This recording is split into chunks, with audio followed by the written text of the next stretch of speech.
안녕하세요. 유튜브 넘버원 축구 분석 전문 채널 골 때리는 TV 배팅맨입니다. 자, 축구 토토 승무패 36회차 결과 1등이 4명이 나오면서 끝이 났습니다. 사실상 일요일 저녁 경기들 중에서 한 경기만 좀 더 부러져 줬으면 2월이 되지 않았을까 개인적으로 예상을 했었는데 일요일 저녁 경기들이 모두 정배 결과가 나오면서 2월이 되지 않았습니다.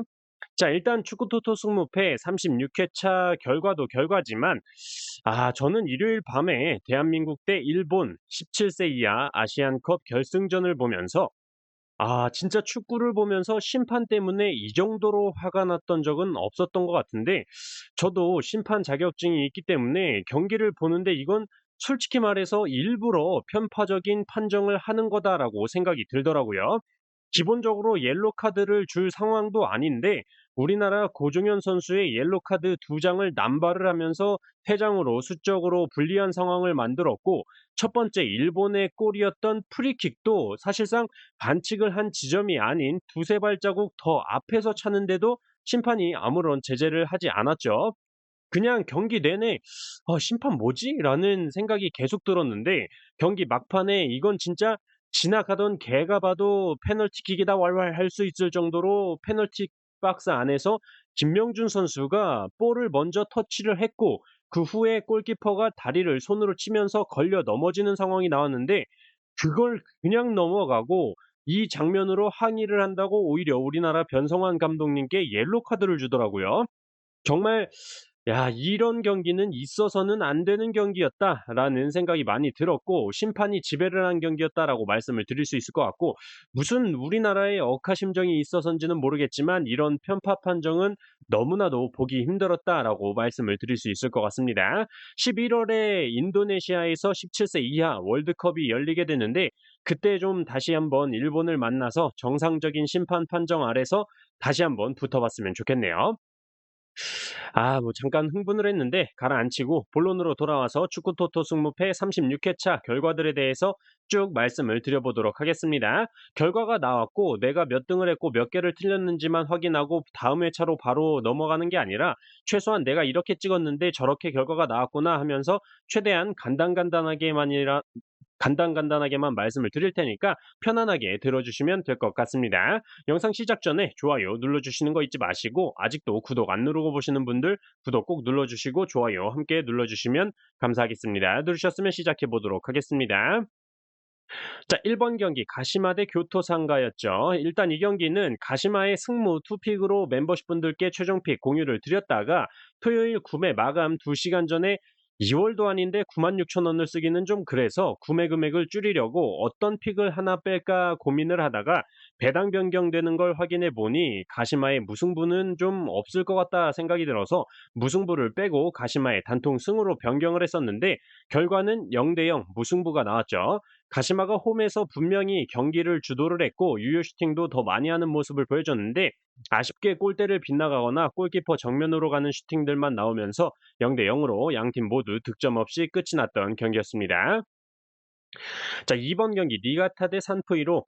자, 개인적으로 이 경기는 조금 전혀 예상을 할 수 없었던 게, 산프이로의 고자 같은 원정 득점력, 기본적으로 슈팅 숫자는 엄청 많은데 죄다 똥볼을 차는 산프이로라는 점에서 이변으로 무승부를 잡고 니가타의 무패 투픽으로 선택을 했는데, 니가타의 2대0 승리가 나오면서 전혀 생각지 못한 결과가 나와버렸죠. 니가타의 승리를 개인적으로 안 봤던 이유는 주전 수비 자원의 이탈도 있었고 에이스 자원인 이토 료타로 선수도 이 벨기에 신트트라이던으로 이적을 했기 때문에 니가타가 승리할 거라고는 생각을 못했는데, 확실히 이런 생각지 못한 결과가 승무패에서는 꼭 나오기 때문에 이런 경기를 어떻게 픽을 해야 될지를 좀 감이 안 잡히고 있습니다. 경기 내용적으로도 이게 과연 니가타가 맞나 싶을 정도의 경기력을 보여줬는데, 이 경기에서 3프1로 수비진들이 거의 녹아내리더라고요. 두 골만 들어갔으니 2대0이지 실제로 더 많은 골 찬스를 만들어냈던 니가타였다라는 점 말씀을 드리고 싶습니다. 자, 3번 경기 나고야 대 가와사키. 자, 이 경기 나고야의 승무패로 지우개 찬스를 썼던 경기였습니다. 나고야의 승 쪽으로 투표율이 몰리고 있었지만 오히려 가와사키도 충분히 이길 수 있을 만한 능력이 있는 팀이라고 생각이 들었고, 축구 토토 승무패에서는 꼭 이런 해볼 만한 경기에서 한쪽 팀으로 투표율이 몰릴 때 투표율이 적은 팀이 이기는 모습들을 많이 보여줬었기 때문에 승무패로 지우개 찬스를 썼는데 나고야가 2대 0으로 승리를 하면서 무난한 결과가 나와버렸습니다. 역시나 가와사키가 점유율을 가져가면서 많은 슈팅을 가져갔지만 번번이 골키퍼의 선방에 막혔고 나고야의 첫 번째 골은 가와사키의 골키퍼가 캐칭을 한다는 게 공을 놓쳐버리면서 골대 앞에서 실수를 하는 바람에 나고야의 캐스퍼 준커 선수가 그대로 밀어넣으면서 골을 기록을 했고 두 번째 골은 나고야가 가와사키의 측면에서 2대1 패스로 완벽하게 슈팅 찬스를 만들어냈고 이즈미 류지 선수가 골을 기록을 하면서 2대 0 나고야가 승리를 했던 경기였습니다. 자, 4번 경기 전북 대 제주. 자, 이 경기는 광주 원정 경기에서 2대 0으로 전북이 패배를 했지만 페트레스쿠 감독님께서 선발 라인업을 잘못 짰던 것 같다. 주중에 FA컵 경기에서 제대로 된 주축 선발 자원들을 가동시킨 걸로 봐서 누가 주전 선수인지 확실히 아시게 된 것 같다라고 말씀을 드리면서 이 경기 전북의 단통승 말씀을 드렸던 경기고 전북이 2대 0으로 승리를 하면서 적중을 했던 경기였습니다. 역시나 이 경기에서 조규성, 아마노준, 송민규 같은 주전 공격 자원들을 선발로 내세웠고 송민규 선수가 크로스 올린 볼을 제주의 임채민 선수가 잘못 차면서 자책골이 터졌고 후반전에는 문선민 같은 스피드가 빠른 자원을 투입하면서 추가골까지 성공을 한 전북이었습니다. 확실히 제주의 경우는 안현범 선수가 부상으로 빠져있다는 게 아쉬웠고 공격에서 좋은 모습들을 많이 보여주긴 했지만 역시나 마무리적인 측면에서 조금은 부족한 제주다라는 생각이 들었던 경기였습니다. 자, 5번 경기 요코FC 대 간바오사카. 자, 이 경기 요코FC의 무합패 투픽으로 선택을 했던 경기였고 0대 0 무승부의 결과가 나오면서 적중을 했던 경기였습니다. 저는 사실상 간바오사카의 승리를 생각하고 배당적인 측면에서 무승부를 같이 가져가면서 이변에 대한 방어를 했던 픽이었는데 실제로 경기에서는 간바오사카가 우세한 경기를 한 게 아니라 양팀 모두 득점 찬스가 많았는데 특히나 요코FC가 간바오사카보다 득점 찬스가 더 많았고 골대만 두 번이나 맞추면서 조금은 골 운이 안 따라주는 모습을 보여줬던 요코FC였습니다. 자, 6번 경기 FC 도쿄 대 가시와. 자, 이 경기는 다들 선택하셨던 대로 저 역시 FC 도쿄의 단통승으로 선택을 했던 경기였고 역시나 원정 가시와는 유효 슈팅 한 개조차 기록을 하지 못하면서 무기력한 모습을 보여줬고 FC 도쿄는 전반전에 기록한 헤딩골 하나를 잘 유지하면서 1대 0으로 승리를 했습니다. 사실상 가시와 골키퍼의 선방이 아니었으면 조금 더 득점을 할 수 있었던 경기였지 않을까 생각이 드네요. 자, 7번 경기 비셀고베 대 삿포로. 자, 개인적으로 처음에 이 경기를 완전한 이변으로 잡아봐야겠다라고 생각을 해서 비셀고베의 승패 투픽으로 선택을 했던 경기였는데 아까도 말씀을 드렸다시피 아예 생각지 못한 픽을 하나 잡아봐야겠다라고 생각을 하다가 비셀고베 승리의 투표율이 너무나도 몰렸었고 삿포로가 원정에서 득점력이 좋아지는 기록들이 있었기 때문에 이변을 한번 잡아봤는데 토요일 오후에 비셀고베 승배당이 너무나도 계속 떨어지는 모습을 보여줘서 비셀고베의 단통 승으로 바꿨던 경기였는데 결과는 1대1 무승부가 나오면서 틀려버린 경기였습니다. 이니에스타 선수의 고별전이기도 했던 경기였는데 첫 번째 골이 오히려 삿포로에서 나왔었죠. 삿포로가 크로스를 올리는 상황이었는데 비셀고베 골키퍼가 무슨 슈퍼맨 빙이라도 된 건지 굳이 앞으로 뛰쳐나오면서 공을 쳐서 삿포로의 사라차트 선수한테 패스를 주면서 골을 먹혔죠. 그 후에 계속 0대 1로 비셀고베가 끌려가다가 후반 막판에 코너킥 상황에서 툴러 선수의 헤딩골로 1대 1 무승부가 나오면서 끝이 났던 경기였습니다. 자, 8번 경기 사간도스 대 우라와.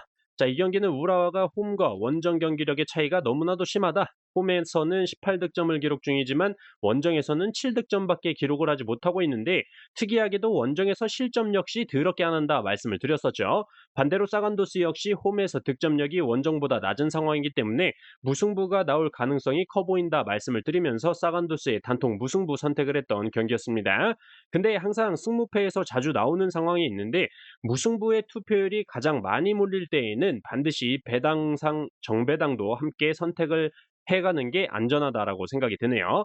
투표율이 무승부에 많이 몰릴 때는 역배는 조금 결과로 잘 안 나왔던 것 같아서 이것도 확률적으로 팁이라면 팁이겠네요.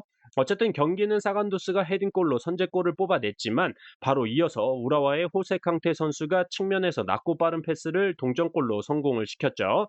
그리고 우라와의 역전골이 참 허무하게 들어갔는데 중앙선 근처에서 사간도스 골키퍼가 나와 있는 걸 보고 바로 뻥 차버린 게 골키퍼 키를 넘기면서 골이 들어가 버렸죠. 이 골만 아니었어도 무승부가 나오는 건데 조금은 아쉬운 결과였습니다. 자, 9번 경기 대구 대 수원 삼성. 제가 이 경기 분석 내용 말씀을 드릴 때 사실상 수원 삼성은 이 경기에서 승점 3점 따지 못하면 진짜 강등이 현실로 온다라고 말씀을 드렸었는데 1대1 무승부가 나오면서 수원 삼성은 진짜 강등 위험이다 생각이 들었습니다. 일단은 대구가 에드가 선수가 퇴장 징계로 인해서 출전을 하지 못하기 때문에 제공권을 활용한 세컨볼이나 헤딩슛에 대한 공격 루트를 잃었다라고 생각이 들어서 수원 삼성이 충분히 해볼 만하다. 골이 더럽게 안 들어간다면 이기재 선수의 프리킥 한 방으로라도 한 골 정도는 성공할 수 있지 않을까 말씀을 드렸었는데 실제로 수원 삼성의 골은 이기재 선수의 발에서 시작이 됐죠. 이기재 선수가 프리킥을 찾는데 골키퍼의 선방에 맞고 튕겨나온 볼을 대구의 조준우 선수가 잘못 걷어내면서 무릎에 맞고 자책골이 들어가는 결과가 나왔습니다. 그래서 야, 드디어 승리의 여신이 수원 삼성한테 승점 3점을 주나보다 했더니 역시나 경기 종료 직전 세징야 선수가 극장 동점골을 터뜨리면서 수원 삼성의 승점 3점의 꿈은 날아갔죠. 대구의 승패 두 픽으로 선택을 했었는데 참 수원 삼성 이번 시즌 쉽지 않네요. 자, 10번 경기 FC 서울 대 대전. 자, 이 경기는 FC 서울의 승무 투픽을 말씀을 드렸었고 무승부 이변을 같이 가져간 이유로 공격 자원에 황의조 선수가 빠지기 때문에 지금까지 상대팀의 수비 자원들을 끌고 다니면서 공간을 만들어내 줄 수 있는 자원이 없어졌다라는 점에서 FC 서울이 경기를 주도하더라도 골은 못 넣는 그런 상황에 대해서 말씀을 드렸었는데 그대로 실제 경기에 나오지 않았나 생각이 듭니다. 역시나 FC 서울이 경기는 주도를 했고 대전은 뭐 사실상 공격적으로 뭔가 보여준 게 하나도 없었는데 대전도 보여준 게 하나도 없는데 FC 서울도 보여준 게 없는 경기였다라고 결론을 내리고 싶고 예전에 보여줬던 FC 서울의 득점 가뭄이 다시 시작되지 않나 걱정이 되더라고요. 일류첸코 선수도 맨날 교체 투입만 되다가 선발로 나오니까 거의 뭐 삼류첸코 수준이었고 이날 FC 서울의 이승준 선수가 1부 리그 데뷔를 했는데 을룡타의 주인공 이열용 선수의 아들이죠. 이태석 선수도 뛰고 있는데 이승준 선수까지 아들 둘 다 FC 서울에서 뛰는 기록을 세우게 되셨네요. 자, 11번 경기 광주 대 울산. 자, 광주가 최근에 엄청난 상승세를 보여주고 있긴 하지만 울산의 경우는 주축 자원들 중에서 엄원상 선수를 제외하고는 모든 주축 자원들이 돌아왔기 때문에 화력 대 화력의 싸움이 붙는다면 울산의 승리가 될 거다라고 말씀을 드리면서 광주의 단통패로 선택을 했었고 광주가 0대1로 패배를 하면서 적중을 하긴 했지만 울산과 기본적인 체급의 차이가 많이 난다라고 말씀을 드렸었는데 확실히 광주의 최근 경기력의 기세가 너무나도 좋다라는 걸 경기를 보면서 알 수가 있었고 울산 상대로 전혀 밀리지 않는 경기력과 이런 게 진짜 재미있는 축구지라는 걸 느낄 수 있었던 경기였습니다. 결국에는 코너킥 상황에서 최근 인종차별 발언으로 논란이 있었던 박용우 선수가 헤딩골을 기록을 했고 득점 이후에 관중석을 향해서 죄송하다는 의미의 인사를 올리기도 했죠. 자, 12번 경기 요코마리 대 쇼난. 자, 이 경기는 뭐 무승부나 요코마리의 패배가 나온다면 J리그는 진짜 답이 없는 리그다. 분석이 필요가 없는 리그다라고 말씀을 드렸었죠. 그만큼 기본적으로 쇼난의 수비 능력은 패급 수준이고 주중에도 우라와를 상대로 개털렸기 때문에 이번 시즌 경기력 모든 기록들을 볼 때 요코마리의 단통승이다. 이건 요코마리의 승밖에 찍을 수 없는 경기다라고 말씀을 드렸었고 요코마리가 4대1로 대승을 기록하면서 적중을 했던 경기였습니다. 쇼나는 그나마 한 골도 마치노슈토 선수가 페널티킥으로 득점을 한 골이었고 아 개인적으로 참 전북에서 잘 나가던 송범근 선수가 쇼난으로 이적을 해서 잔디바닥 여기저기 굴러다니는 모습을 보니까 안쓰러웠습니다. 맞고 또 막아도 계속 슈팅이 날라오니까 뭐 4골 정도는 먹힐 수밖에 없지 않나 싶고 송범근 선수도 실수를 해서 실점하는 장면도 있었기 때문에 참 여러모로 좀 안타까운 장면이 많았네요.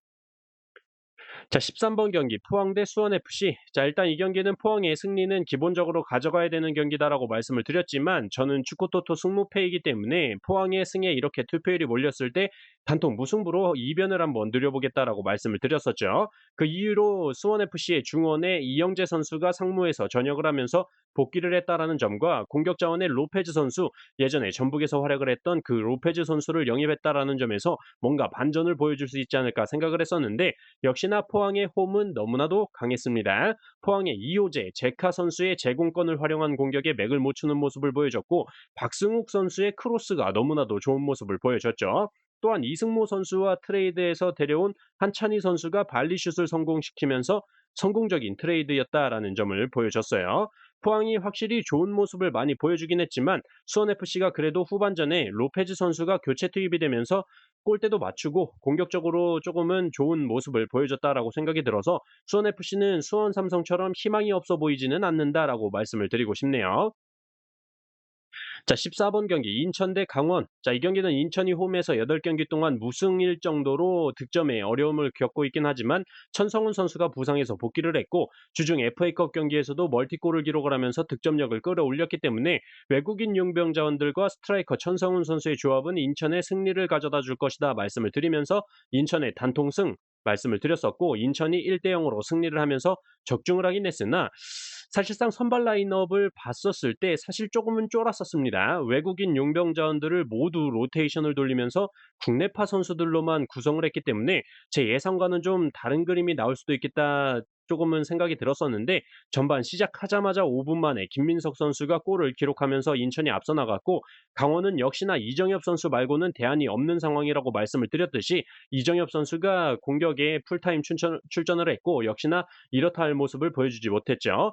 강원은 새로 영입한 몬테네그로 중앙 수비수 투치 선수가 후반전 끝나기 직전 투입되면서 K리그 데뷔를 마쳤는데 사실상 강원은 지금 수비보단 공격이 더 문제지 않나 생각이 많이 들고 있습니다.